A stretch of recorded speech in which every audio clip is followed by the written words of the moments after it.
So hello and welcome again to our channel Techie Movies. Subscribe and like our videos to get more like this. तो friends, आज की video में हम इस chapter को finish करने वाले हैं, जो कि हमारा चैप्टर नंबर 7 टेक्स्ट हैंडलिंग।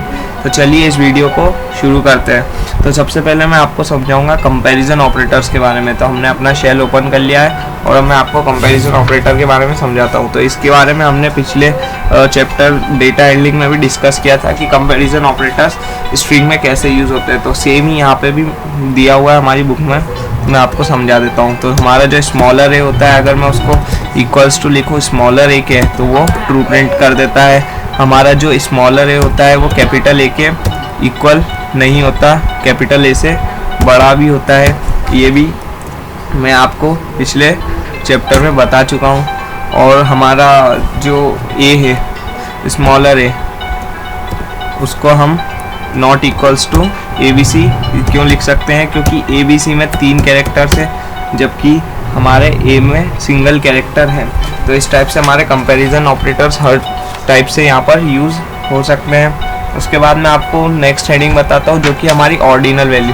तो ऑर्डिनल वैल्यू क्या होती है कि यूनिकोड वैल्यू जो होती है हमारे एक कैरेक्टर की। पाइथन जैसे आप जानते हैं यूनिकोड को यूज़ करता है, तो यूनिकोड को यूज़ करते समय वो उसकी एक ऑर्डिनल वैल्यू होती है, मतलब यूनिकोड में उसका कितने नंबर पर रजिस्टर्ड है वो कैरेक्टर। तो इसीलिए हम यूनिकोड को यूज़ करते हैं। तो उसकी ऑर्डिनल वैल्यू अगर हम डिटरमाइन करना चाहते हैं हमारी पाइथन लैंग्वेज में, तो उसके लिए भी एक सिंटैक्स होता है जो कि होता है हमारा ORD। और अगर हमें फिर जैसे कोई भी कैरेक्टर की ऑर्डिनल वैल्यू डिटरमाइन करनी, मैंने यहाँ लिखा स्मॉलर है, तो ये मुझे यहाँ की ऑर्डिनल वैल्यू बता देगा। अगर मैं यहाँ कैपिटल ए लिखूँगा तो उसकी ऑर्डिनल वैल्यू अलग आएगी। तो इस हिसाब से भी आप देख सकते हैं कि ऑर्डिनल वैल्यू के हिसाब से कि कैपिटल ए और स्मॉलर ए अलग अलग होते हैं। ये देखिए 65। तो इसीलिए हमारा जो स्मॉलर ए होता है वो बड़ा होता है कैपिटल ए के कंपैरिजन में। यहाँ से आप ये भी समझ सकते हैं। उसके बाद अगर आप कोई ऑर्डिनल वैल्यू आपको किसी की पता है और आप उस कैरेक्टर को जानना चाहते हैं, तो उसके लिए भी हमारा सिंटैक्स होता है CHR। CHR से हम किसी भी ऑर्डिनल वैल्यू से कैरेक्टर जान सकते हैं। जैसे मैंने CHR 90 लिख दिया तो हमें कैरेक्टर बता देगा कि कौन से कैरेक्टर इस नंबर पर सेव है हमारे यूनिकोड में। उसके बाद हम आते हैं अपनी स्ट्रिंग स्लाइसेस पर। तो ये अब इस चैप्टर का सबसे इम्पॉर्टेंट पार्ट है स्ट्रिंग स्लाइसेस। स्ट्रिंग स्लाइसेस क्या होता है कि अगर आप किसी भी एक कैरेक्टर को इंडिविजुअली ऑब्टेन करना चाहते हैं एक स्ट्रिंग में से, तो उस टाइम हम स्ट्रिंग स्लाइसेस का यूज़ करते हैं और उसके लिए इंडाइसेस का यूज़ किया जाता है। इंडाइसेस क्या होती है, हमारा इंडेक्स नंबर होता है हर एक स्ट्रिंग पर। जैसे आप कोई भी स्ट्रिंग क्रिएट करते हैं, मैंने यहाँ लिखा स्ट्रिंग में केमिस्ट्री, तो जब मैंने यहाँ पर स्ट्रिंग में लिख दिया केमिस्ट्री, तो मुझे अब पता है कि कौन से नंबर पे क्या ऑब्टेन है। जैसे मैं यहाँ पर कोई एक वेरिएबल क्रिएट कर देता हूँ और उसमें एक स्ट्रिंग बना देता हूँ फिजिक्स,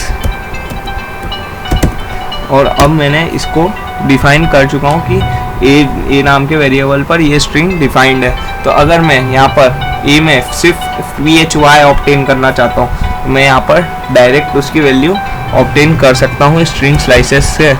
जैसे मैंने यहाँ पर स्क्वायर ब्रैकेट लगा दिया और मैंने लिख दिया 0 और फिर मैंने लिख दिया यहाँ 5, तो मुझे यहाँ पर फिजी ऑब्टेन हो जाएगा। तो यहाँ पर स्ट्रिंग स्लाइसेस कैसी होती है मैं आपको बताता हूँ। ये जो आपका फर्स्ट कैरेक्टर दिख रहा है यहाँ पर P, इसे नंबर दिया जाता है 0, फिर ये 1, ये 2, ये 3, ये 4 और इस टाइप से n-1 तक। यानी कि ये कितने कैरेक्टर्स है टोटल 3 और 4 7 कैरेक्टर्स का ये स्ट्रिंग है। तो 7 कैरेक्टर्स में से ये जो S है लास्ट में, इसको नंबर मिलेगा 6, क्योंकि यहाँ नंबरिंग 0 से स्टार्ट होती है। और यहीं अगर आप इसे रिवर्स ऑर्डर में पढ़ना चाहे तो यहाँ पर -1 S को मिलेगा और -7 हमारे P को मिलेगा। तो इस टाइप से आपकी स्लाइसिंग होती है। और फिर आपको जब कैरेक्टर ऑब्टेन करना होता है तो आप यहाँ पर कैरेक्टर आसानी से ऑब्टेन कर सकते हैं, जो कि आप वेरिएबल का नाम लिखें, उसके बाद स्क्वायर ब्रैकेट लगाए। स्क्वायर ब्रैकेट में आपको जहाँ से लेकर जहाँ तक का कैरेक्टर ऑब्टेन करना है वहाँ तक की वैल्यू लिख दे। जैसे मुझे ऑब्टेन करना है 0 से लेकर और 4 नंबर का तक कैरेक्टर, तो मैं 5 लिखूँगा। अगर मुझे 6 नंबर तक का कैरेक्टर ऑब्टेन मुझे 5 नंबर तक का कैरेक्टर ऑब्टेन करना है तो मुझे 6 लिखना होगा।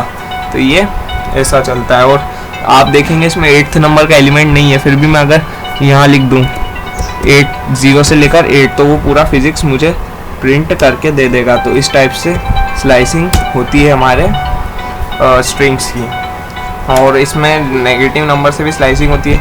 एक और बात, अगर आप इसमें यहाँ पर फर्स्ट नंबर पर कोई वैल्यू नहीं देते तो ये बाय डिफ़ॉल्ट 0 से कंसीडर करता है। इस यहाँ पर जैसे आपने कोई वैल्यू नहीं दी और डायरेक्ट कोलन लगा के 8 लिख दिया तो यहाँ 0 से ही वो कंसीडर करता है। और अगर आपने ना यहाँ पर 0 दे दिया और यहाँ पर कुछ नहीं दिया तो लास्ट तक जहाँ तक वो वैल्यू प्रिंट कर सकता है वहाँ तक आपको प्रिंट करके दे देगा। तो यही हमारे स्ट्रिंग की स्लाइसिंग होती है।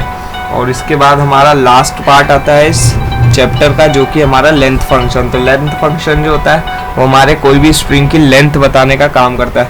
जैसे मैं यहाँ लिख दूँ len और फिर मैं यहाँ पर मैंने लिख दिया len और फिर मैंने यहाँ लिख दिया a, तो मुझे यहाँ पर a की लेंथ बता देगा जो कि है 7 कैरेक्टर्स की। तो इस टाइप से आपका लेंथ फंक्शन यूज़ होता है। तो हमारी आज की वीडियो यहीं पर ख़त्म होती है। और सब्सक्राइब कीजिए हमारे चैनल को और हमारे वीडियोस को लाइक कीजिए ऐसी ही और वीडियोस देखते रहने के लिए।